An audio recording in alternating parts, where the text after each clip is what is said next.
day, and I couldn't wish to be here than anywhere else any more than I could be, y'all. This is because I wasn't unfortunately able to hear all the pieces, but I want to shout out our sister right here who brought down the house and reminded people of what all of our sacred obligation is right now. And I want to put an emphasis on one particular part of that oath. Because I want to say that I can tell you from the inside of the belly of the beast that we are all underreacting. We are all underreacting. That's for damn sure. Where it's been and where it's going next. So when I think about our oath, the sacred oath that we all just took right now, I want to put that emphasis on all enemies, foreign and domestic. Reclaiming our nation, and we're going to have to be courageous about calling out those threats to our country, even when they are inside the White House or the Congress or the Senate. We're going to have to call it out when it's inside of our lobbies, when it's inside of our corporations or our institutions. And right now at Pittsburgh, as we're looking at what we can be or where we can go next, the only thing standing in between hell and high water are going to be the people. I just wanted to get that part out right now. But just to reiterate while we're here right now, listen, I want to just be very clear about where we've been in Pittsburgh, Pennsylvania, because this is a distinctly Pittsburgh story. I've been getting a lot of phone calls, emails, texts. Folks have been coming to our offices in Pittsburgh and D.C. because Pittsburgh shows up. Let me tell you something, Pittsburgh shows up. Every single story that you have shared with me, I have taken back to everywhere I go. I vow that I will use my platform, my power, my courage, everything that we need to make sure that the stories of our researchers, our medical professionals, our workers, our people, our victims, our survivors will not go unheard. That Pittsburgh is the 6th largest recipient of NIH funding. Somebody who grew up in Braddock, I grew up in the Mon Valley. We know what it looks like in Pittsburgh when industries collapse or when they leave us or when they fail us. And one thing about it is we survived it then and we're going to survive it again. But we know from history that if we lose this critical funding, it isn't just Pittsburgh that's going to suffer.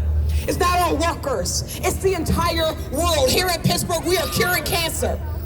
In Pittsburgh, our research will lead to cures to Alzheimer's and so many other things. In Pittsburgh, we will be at the vanguard of innovation that will get us past the moon. At the vanguard of innovation that will keep us globally safe and competitive. We're talking about a threat that is foreign and domestic. Biomedical research, it won't just be economies that collapse, it'll be futures that collapses. So right now, it's time that we call out any idiot who doesn't understand how important this is. And we put them We're not just talking about line items. We're not talking about just keywords and buzzwords. We're not talking about an AI just being able to be smart enough to tell us what we should cut and what we should fund. There's a reason why we have humans behind some of this stuff. There's a reason why we have smarter people in the room than Elon Musk. So right now, we have to be loud about what is actually at risk. And I know for all the people right now who are saying, listen, what does it matter to me if I call Congress? Or what does it matter to me if I rally out here? It does matter, because right now I'm telling you, because I know my colleagues, I'm dealing with people who, honest to God, don't actually understand what they're doing. We listened to a State of the Union speech that talked about trans mice. Education matters, y'all. So the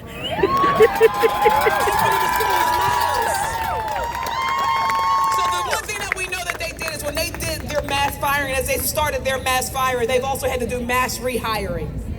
Because they are obviously not as precise as the research that comes out of our institutions. When you stand up and you shout out, it does make a difference, because we are going to remind them of how harmful it is, not just to us, to all of us, if they continue to make these cuts that they are threatening, if they continue to withhold money, if they continue to withhold opportunities for us to keep our communities safe. Right now, what I know is this is not a partisan issue.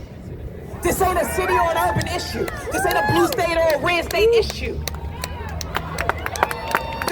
The research that goes on right here in this field, because you've left your offices. The research that goes on in this city, in this state, is research that each and every one of us benefits from. And two things that you can be sure about, that while I'm here, each and every one of us will continue to benefit from it, because we will not stay silent. We will not stand by as they continue these cruel cuts, but we will give them hell every second. Give them hell! I've been wondering, okay, when do we wake up? So listen, you don't gotta worry. I'll take messages back to my leadership and their leadership and anybody else's leadership. I will make sure that we are standing up to anybody who is standing in our way, and that includes me. If I'm standing in the way, then we'll stand up right here in front of me. So I thank you all so much for being here today. I thank you all so much for continuing to the entire world. That we went from the steel that built America to the research that will build worlds. And that is what we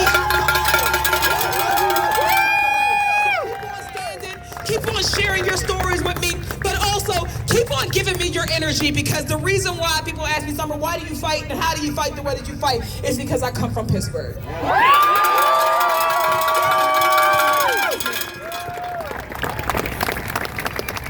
So I'm happy that we were able to get here, but I'm happier that your organizing is what is going to change the world. The last thing that I'm going to leave us with, going back to the oath. All of us here, when you're saying, do something, do something, do something. And we all have an obligation to do something. I'm not going to shift. We don't shift responsibility. We recognize that in moments like this, when our country is at a precipice, our country is at a precipice, and the people who are going to build what comes next are going to be the ones who stand up. They're going to be the ones who take space, and they're going to be the bonus ones who come forward when everybody else shrinks back. So right now, the world is looking to see who is going to swell and who's going to shrink. And I can promise you that people like Elon Musk or Donald Trump or MAGA or any of the billionaire oligarchs who are writing legislation, who are taking things from us, they're trying to cut our Medicaid so that they can get tax breaks. They're trying to take your SNAP benefits so we get tax breaks. They're trying to cancel our research so that they can save $1. It is a mighty battle between those people and us right now. So when I tell you that when we say do something, it means we all are going to have to do something. And our democracy is we the people. The first and the final, we the people, because the power of the people is still and yet and remains greater than the people in power. So right now, when I think about what we need to do, yes, we are going to take every legislative action that we can.